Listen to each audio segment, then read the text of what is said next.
They were not of pure Macedonian descent. Alexander, his mother. Alexander and his mother. His mother comes from Epirus, as Paul mentioned. So Alexander, although Philip is his father, and of course a good Macedonian background, he's not entirely Macedonian. Cleopatra is a Macedonian new queen, potentially, who of course could become a rallying point for some of the more disaffected nobles in those various political factions that we mentioned. So she's a threat to his, sorry, excuse me. No. She's a threat to his succession. Yes, I think that's clearly the bottom line, and I think some of the later historians have wanted to embroider this with a kind of psychological perspective, perhaps. But I think the political fact is it looks as though this could be a moment when a new male heir who could be characterised as purely Macedonian, might be on the cards.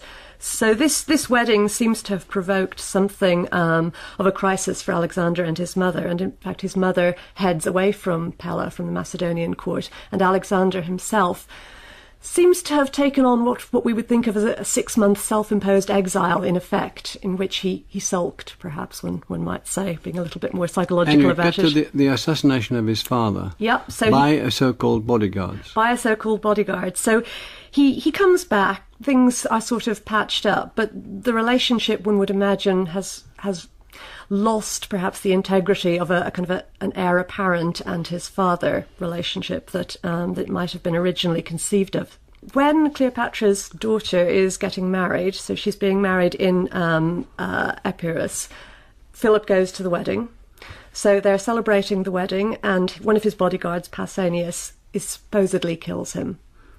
Now, he very conveniently is killed whilst escaping or attempting to escape.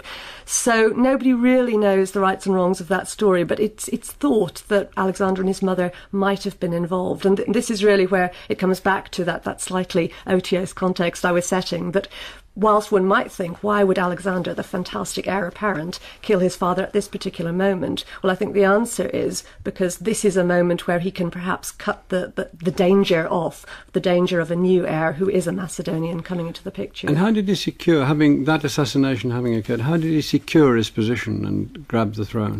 Well, unfortunately, perhaps from a modern perspective, he does it by killing most of his rivals.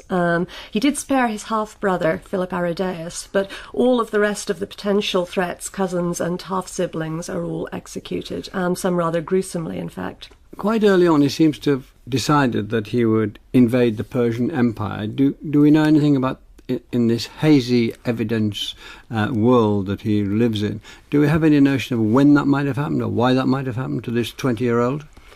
I think to my mind it ties in with some of the things that both Rachel and Paul were saying earlier, and in particular this sense that he believed himself, or at least was represented as believing himself, as having a descent from two very significant figures who have close connections with the East, and that's Hercules, or Heracles in the Greek world, and Achilles.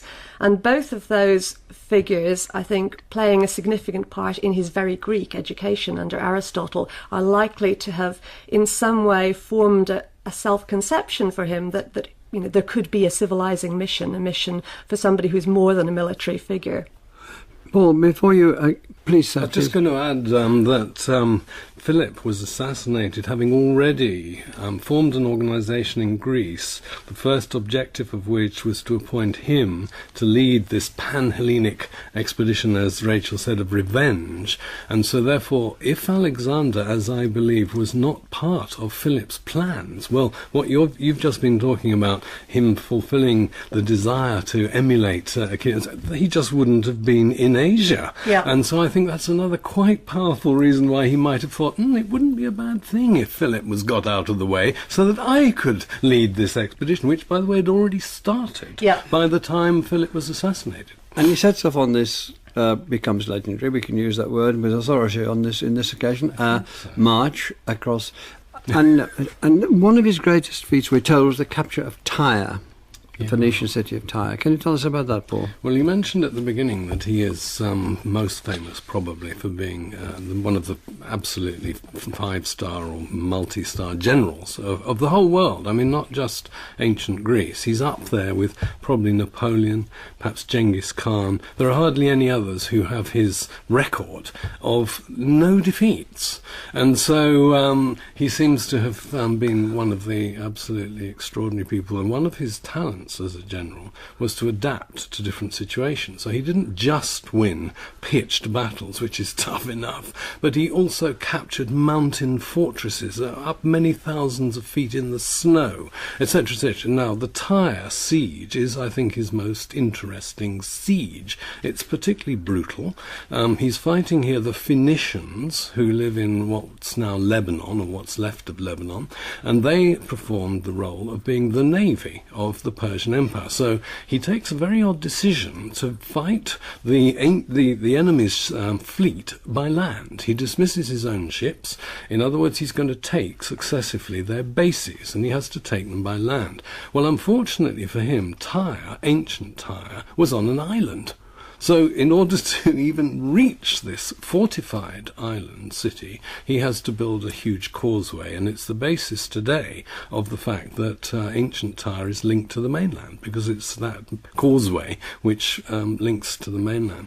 So it took him 7 months. These were fiercely resistant, and it involved developing all sorts of new kinds of weaponry and defence against weaponry, etc., etc. But to me the key thing is this, that before the siege finally concluded, a number of Phoenician rulers of other cities than Tyre deserted the Phoenicians and therefore deserted the Persian Empire and came over to Alexander. They recognized that here was a force. Alexander was, well, as they often called him in Greece, invincible. And now what he did after the siege was very, very questionable. He often operated, and this goes back to his father, I don't want anybody ever again to resist me in the way this particular city has done. So you make an example of them. You destroy their city, in the case of Olynthus, or in the case of Thebes, or in this case, you massacre, you crucify large numbers of your enemy in public, on the shore, and this is extremely horrible. Crucifixion is a most unpleasant mode of killing an enemy. But the point is, never again, guys, resist me like the Tyrians resisted me. Rachel Mayers, how was the Persian Empire governed, and was it prepared for this invasion? The Persian Empire is, well, as the name suggests, it's ruled by an emperor who is of Persian descent and whose home base really is around Persepolis in southwestern present-day Iran. But the empire is made up of a huge number of different ethnic groups speaking their own languages with their own religions in different provinces, everywhere from Egypt in the west through to present-day Uzbekistan in the northeast and present-day Pakistan in the southeast as well. So it's an area that doesn't necessarily have a lot culturally linking it together. Now, the Persians do have a very efficient administration, which is run in the Aramaic language. They have regional centres which are ruled by Persian governors, but it's an area where we can imagine that there are tensions between the regions and the central authority, and areas in which someone like Alexander coming in might potentially be able to break pieces off or plated loyalties. Diana Spencer, Alexander conquered Egypt relatively easily. Why was that? I think Egypt was ripe for the taking, really. The Egyptians were not happy subjects of the Persian Empire. Rachel mentioned it's a very heterogeneous collection of peoples and ethnicities, and the Egyptians had not long been subject to Persia. They weren't keen on Persian domination. They had a proud history of their own, of course, of imperialism before their decline.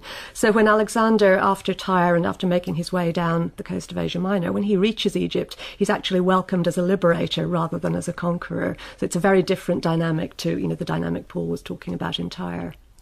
But what does Egypt give him? Egypt gives him all sorts of things. It gives him credibility as somebody who has conquered a major albeit in slightly straitened circumstances, former world power.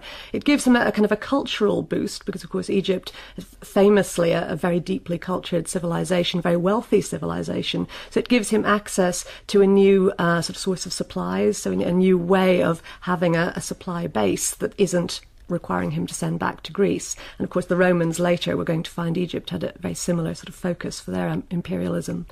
But what I think it does, perhaps most interestingly from my point of view, personally, is it seems to be the trigger point for some of the things that will come back to haunt Alexander later on, issues around the notion of him being a divine descendant of Achilles and Hercules coalesce around the figure of Jupiter Ammon, or Zeus Ammon. He's a local Egyptian deity known as Amun, who the Greeks assimilate to or imagine is similar to their chief god Zeus.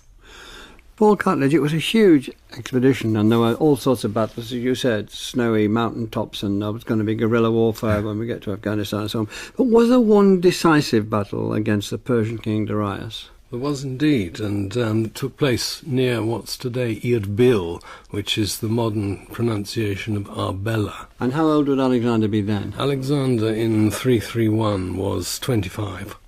He came to the throne aged 20, as you say, so we've been campaigning for 3 years. He started out when he was 22. And Gaugamela is a flat plain, northern Iraq, and Darius III, was waiting.